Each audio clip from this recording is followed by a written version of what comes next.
Alam niyo ba na totoo ang mga zombie? Mayroong zombie na isda.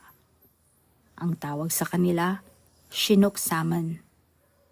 Bakit sila naging zombie? Ganito yan. Kapag napisa ang mga itlog na salmon sa tubig tabang, maglalakbay ang maliliit na salmon patungo sa dagat. Kapag adulto na sila, maglalakbay sila mula sa dagat, papunta naman sa tubig tabang para mangitlog. Pero ito na ang huling paglalakbay nila. Ito ang paglalakbay patungo sa kanilang kamatayan. Kasi humihinto na sila sa pagkain. Humihinto na rin gumana ang immune system nila. Nakabuhos ang lahat ng enerhiya nila para makarating sila sa tubig tabang para doon mangitlog. Sa huling paglalakbay na ito, nasusugatan sila. May mga fungus din na kumakapit sa mga sugat nila. Karaniwang kaya ng immune system nila na labanan ng fungus na ito.